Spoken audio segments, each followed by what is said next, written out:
नमस्ते विद्यार्थी मित्रों। कक्षा 9 हिंदी विषय में आज हम काव्य 20 जिसका नाम है धरती की शान, ये काव्य पढ़ते हैं, जिसके कवि है पंडित भरत व्यास। पंडित भरत व्यास का परिचय लेने से पहले हम धरती की शान काव्य का गान करेंगे। आप भी किताब खोलिए और मेरे साथ आप भी गाइए। शायद ये काव्य आपने प्राथमिक विभाग में पढ़ चुके हैं आप, इसलिए आपको धरती की शान काव्य के बारे में सब कुछ जानकारी है। फिर भी हम पढ़ाई करते हैं। देखिए काव्य। धरती की शान तू भारत की संतान, तेरी मुट्ठियों में बंद तूफान है रे। मनुष्य तू बड़ा महान है, भूल मत मनुष्य तू बड़ा महान है। तू जो चाहे पर्वत पहाड़ों को फोड़ दे, तू जो चाहे नदियों के मुख को भी मोड़ दे, तू जो चाहे माटी से अमृत निचोड़ दे, तू जो चाहे धरती को अंबर से जोड़ दे। अमर तेरे प्राण मिला तुझको वरदान, तेरी आत्मा में स्वयं भगवान है रे। मनुष्य तू बड़ा महान है, ए भूल मत मनुष्य तू बड़ा महान है। नैनों में ज्वाल तेरी गति में भूचाल, तेरी छाती में छिपा महाकाल है। पृथ्वी के लाल तेरा हिमगिरी सा भाल, तेरी भ्रुकुटी में तांडव का ताल है रे। निज को तू जान जरा शक्ति पहचान, तेरी वाणी में युग का आह्वान है रे। मनुष्य तू बड़ा महान है, ए भूल मत मनुष्य तू बड़ा महान है। धरती सा धीर तू है अग्नि सा वीर, तू जो चाहे तो काल को भी थाम ले। पापों का प्रलय रुके, पशुता का शीश झुके, तू जो अगर हिम्मत से काम ले। गुरु सा मतिमान पवन सा तू गतिमान, तेरी नभ से भी ऊंची उड़ान है रे। मनुष्य तू बड़ा महान है, ए भूल मत मनुष्य तू बड़ा महान है। धरती की शान तू भारत की संतान, तेरी मुट्ठियों में बंद तूफान है रे। मनुष्य तू बड़ा महान है, भूल मत मनुष्य तू बड़ा महान है। तो इस काव्य के कवि पंडित भरत व्यास, इसके बारे में थोड़ी जानकारी प्राप्त करते हैं जो पाठ्य पुस्तक में है। पंडित भरत व्यास जी हिंदी साहित्य जगत के जाने माने गीतकार रहे हैं। उनका जन्म राजस्थान के चूरू नामक गांव में हुआ था। उन्होंने कई गीत काव्यों की रचना की है। उनकी गीत रचनाएं हिंदी फिल्मों में भी ली गई है। उनकी रचनाओं में विभिन्न मानव मूल्य प्रस्थापित हुए। प्रस्तुत गीत सन 1958 में आई हिंदी फिल्म गांव गौरी से लिया गया है। इस गीत में मनुष्य की महत्ता को देखते हुए मनुष्य को सबसे बुद्धिमान बताया है। तो कवि ने यहाँ मनुष्य को सबसे बुद्धिमान बताया, इसलिए कहा है धरती की शान तू भारत की संतान, तेरी मुट्ठियों में बंद तूफान है रे। मनुष्य तू बड़ा महान है। कवि कहते हैं कि हे मनुष्य, तू भारत की संतान है, इस धरती की शान है। शान मतलब गौरव। तू इस धरती का गौरव है, इस देश की संतान है, भारत माता की तू संतान है। तू तूफान को भी अपनी मुट्ठियों में बंद करने की शक्ति रखता है। हे मनुष्य, तू सचमुच बहुत महान है, बड़ा शक्तिशाली है। तो यहाँ कवि कहते हैं कि तू अपनी मुट्ठियों में तूफान को बंद कर सकता है। मतलब तूफान के बारे में पहले जानकारी प्राप्त कर सकता है। साथ में अगर तूफान आ गया तो उसे रोक सकता है, या तूफान में से फिर से तू उठ खड़ा हो सकता है, यानी तू बड़ा महान है, बड़ा शक्तिशाली है। आगे कवि कहते हैं, तू जो चाहे पर्वत पहाड़ों को फोड़ दे, तू जो चाहे नदियों के मुख को भी मोड़ दे। कवि कहते हैं कि तू चाहे तो, हे मनुष्य, तू इतना शक्तिशाली है, इतना बलवान है, तो अगर तेरी चाह ना हो, तेरी इच्छा हो, तो तू पर्वत को फोड़ सकता है और नदियों के प्रवाह को मोड़ने की शक्ति भी रखता है। यानी पर्वत को फोड़ना है तो क्यों? अपनी सुविधा के लिए, इस देश के विकास के लिए, समृद्धि के खातिर तू पर्वत और पहाड़ को फोड़कर इनमें से मार्ग निकाल सकता है और इस समृद्धि को प्राप्त कर सकता है, सभी की जरूरत पूरी कर सकता है। तू चाहे नदियों के मुख को भी मोड़ सकता है, यानी जहाँ जरूरत हो उसी अनुसार नदी के प्रवाह को मोड़ सकता है और वहाँ सभी की जरूरियात पूरी कर सकता है। यानी मनुष्य ही ऐसा प्राणी है जो सब कुछ कर सकता है। आप चित्र में देख सकते हैं कि मनुष्य इतना महान है कि चाहे तूफान कितना भी बड़ा हो तो इस तूफान को रोक सकता है, और साथ में जो पहाड़ी इलाका है उनमें सभी की सुविधा के खातिर बड़े बड़े मार्ग निकाल सकता है, पत्थर को फोड़कर, और इसमें समृद्धि भी ला सकता है। आगे देखते हैं, तू जो चाहे माटी से अमृत निचोड़ दे, तू जो चाहे धरती को अंबर से जोड़ दे। कवि कहते हैं कि तू मामूली इंसान नहीं है, बहुत शक्तिशाली है। जो मामूली समझी जाने वाली मिट्टी से भी तू अमृत को निकाल सकता है, यानी खनिज तत्व प्राप्त कर सकता है और समृद्धि, इससे हम समृद्ध बन सकते हैं।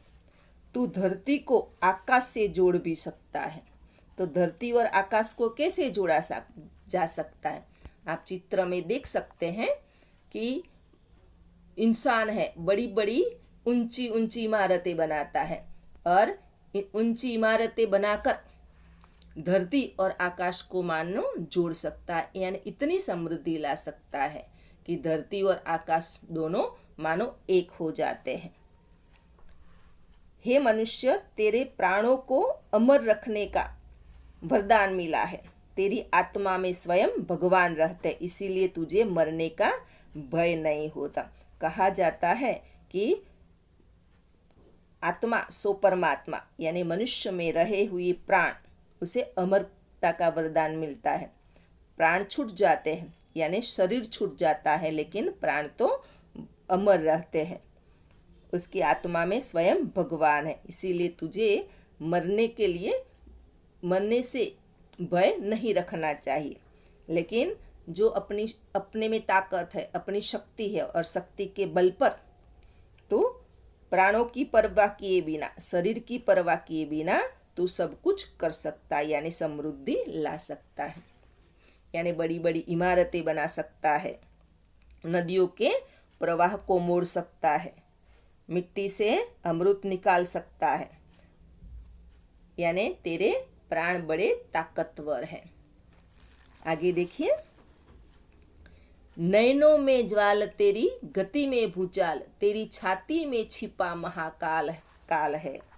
कवि कहते कि हे मनुष्य, क्रोध से भरे तेरे नेत्र अग्नि की ज्वाला के समान बन सकते हैं। मतलब तेरे नेत्रों में इतनी ताकत है, इतनी आग है, ज्वाला की तरह वह लगती है। इसके कारण अगर आसपास पड़ोसी देश तेरी आंखों से आंख नहीं मिला सकते, यानी तुझमें इतनी ताकत है। तेरी गति में भूकंप लाने की शक्ति है, यानी तेरे पांव बड़े मजबूत है, इतने ताकतवर है कि तेरी जो गति है वह भूचाल की तरह है, भूकंप की तरह है। तेरी छाती में छिपा महाकाल है, इसी तरह तेरे हृदय में महाकाल बसा हुआ है, यानी तू इतना बड़ा शक्तिशाली है। जहाँ महाकाल हो वहाँ कहने की बात ही क्या है, यानी सब कुछ वह कर सकता है।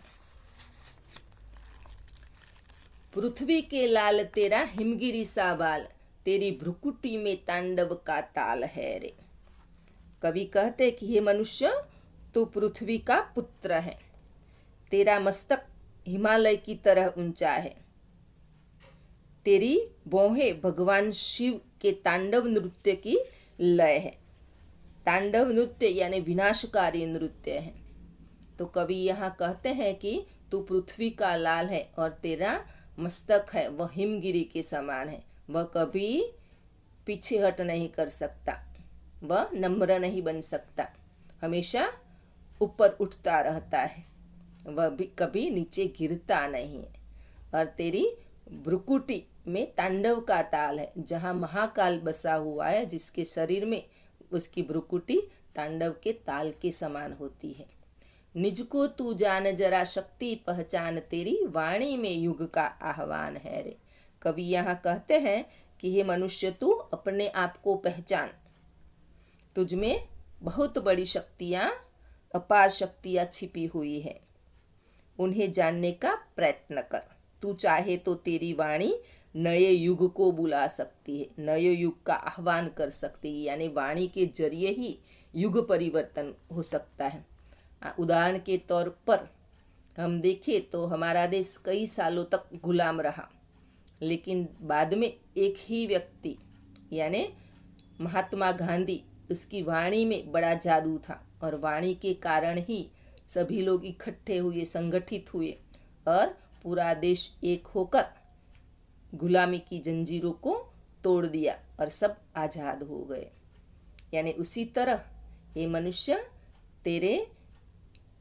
तुझ में भी बड़ी ताकत है, वाणी में बड़ा जादू है और इसमें युग का आह्वान है। युग के आह्वान के कारण युग परिवर्तित होता रहे।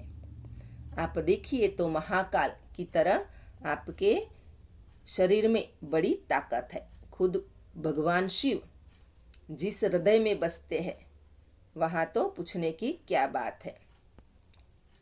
आगे देखिए, धरती सा धीर तू है अग्नि सा वीर, तू जो चाहे तो काल को भी थाम ले। तू धरती के समान धीर है, यानी तुझ में धरती का तत्व है। जैसा तत्व होता है वैसे ही हमारे में गुण आते रहते हैं। तो कवि कहते हैं कि तू इस धरती का पुत्र है, इसलिए तुझ में धैर्यता है। तू है अग्नि सा वीर, अग्नि की तरह वीर है तू, अग्नि की तरह शक्तिशाली है। तू जो अगर चाहे तो काल को भी थाम सकता है, समय को रोक सकता है, यानी समय को रोककर अपने सभी काम कर सकते हैं, यानी असंभव को भी संभवित कर सकता है।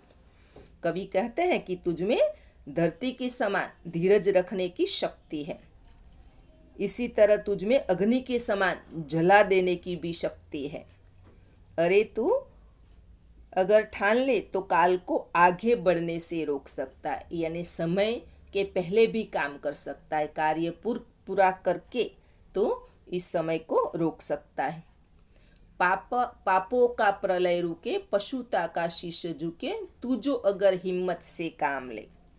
कवि कहते हैं कि जो आज इस धरती पर जो पाप की बाढ़ आई है, पाप बढ़ गए हैं, तू चाहे तो उसे रोक सकता है। तुझ में इतनी ताकत है, इतना साहस है कि इस पाप की बाढ़ को तू रोक सकता है। यानी युग परिवर्तन के कारण पापी जो इस संसार में है, इसके पापों को तू दूर कर सकता है और इस धरती पर स्वर्ग जैसा वातावरण पैदा कर सकता है। तू चाहे तो भी इस प्रलय को रोक सकता है। तुझ में इतनी बड़ी हिम्मत है, इतना साहस है, इतनी ताकत है। जो पशुता आज अपना सिर उठा रही है, हिम्मत से तू उसे परास्त कर सकता है। मनुष्यता में पशुता आ गई है, तो मनुष्य है वह पशुता के सामने हार गए हैं। तो कवि कहते हैं कि अगर तू चाहे, अगर तू हिम्मत से काम ले तो पशुता का शीश झुका सकते हैं। यानी मनुष्यता में जो पशुता छिपी हुई है, तो ये पशुता को तू दूर कर सकता है और फिर से मनुष्यता ला सकता है। हे मनुष्य, तुझ में बृहस्पति जैसी गुरु सा मतिमान, पवन सा तू गतिमान, तेरी नभ से भी ऊंची उड़ान है। कवि कहते हैं कि तुझ में गुरु बृहस्पति जैसी उच्च कोटि की बुद्धि तुझ में बसी हुई है, छिपी हुई है, और तू वक्त के समान गति रखने वाला है, इसीलिए तू आकाश में जैसी चाहे वैसी उड़ान भी भर सकता है।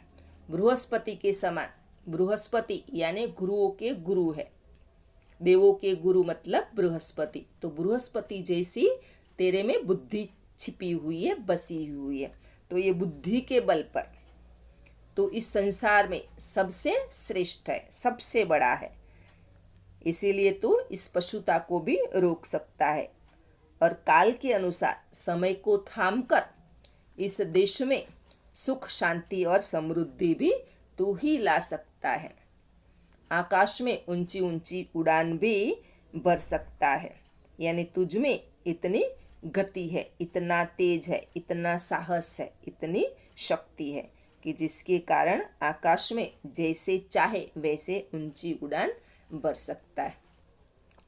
तो कवि यहाँ मनुष्य को धरती का सर्वश्रेष्ठ प्राणी कहता है, क्योंकि मनुष्य में ही बुद्धि है, दूसरे प्राणियों में ये बुद्धि नहीं होती।